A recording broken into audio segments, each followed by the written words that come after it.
Simply put, I don't see a need for religion in any civilized country in this day and age, or for the foreseeable future. I admit fully that many great things were accomplished by many great religious people, and naturally there have been many negative things where religion is clearly the root. Maybe now it's time to ask, what was the last truly positive or great accomplishment religion was responsible for? Because aside from being a placebo effect for many to just feel good about the misery which is life, I can't see an answer. During my life, aside from watching Father Ted, I've never been thankful religion exists.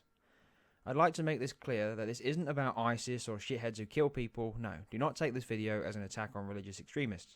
They're naturally a fucking waste of breath. What I'm talking about here is even the most kind-hearted and awesome religious person. What does your religion actually do for you? I've heard some say, my morals come from religion, which, truth be told, is no longer needed. Society as a whole, especially parents and other family members, are perfectly okay to teach the newer generations morals.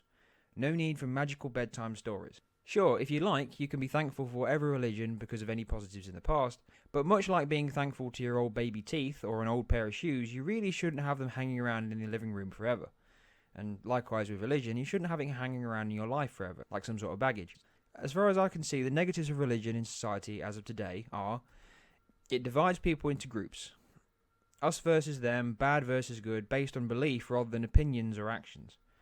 People don't judge each other as individuals anymore. Many people just like to say, oh, they're in this group, therefore I can't talk to them, or oh, they're against my ideologies, therefore I can't treat them as the individual that they are in front of me. I instead have to just not talk to them, or slander them, or call them names, or something. Secondly, you can't do certain jobs or eat certain foods, or not eat at certain times. Oh, sorry, I can't cut this pork. Why? Well, my religion. Limitations on yourself for no logical reason. Thanks, religion.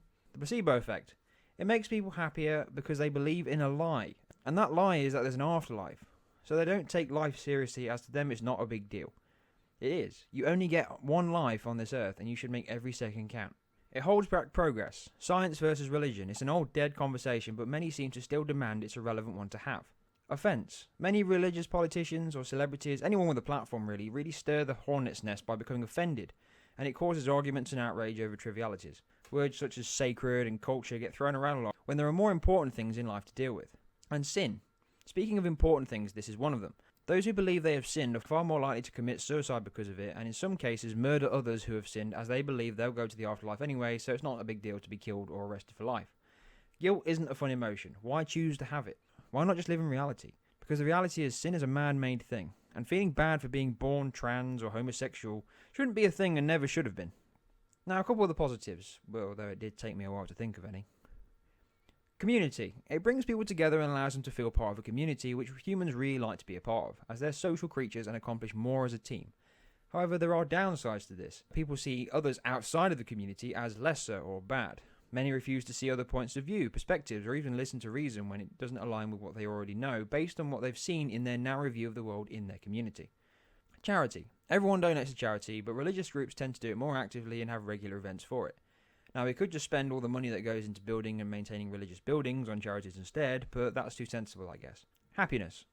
Anyone lucky enough to be born completely normal is a ton happier. After all, ignorance is bliss. After all, if you're a famous actor and you're rich, or perhaps you won some sort of a sports game that gave you millions of fans and made you famous, then why wouldn't you be thankful to some sort of a deity? Because, you know, the idea of the fact that you were just lucky, or that you just worked really hard for it, that's far less likely than some sort of a sky wizard who obviously guided you to do these trivial things in the 21st century.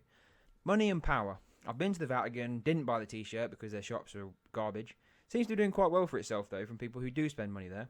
And I'm pretty sure being able to tell thousands of people what to do, how to live their lives, and to see you as an authority figure must give one quite the ego. Taking this all into account, why be religious? Objectively, what does one have to gain?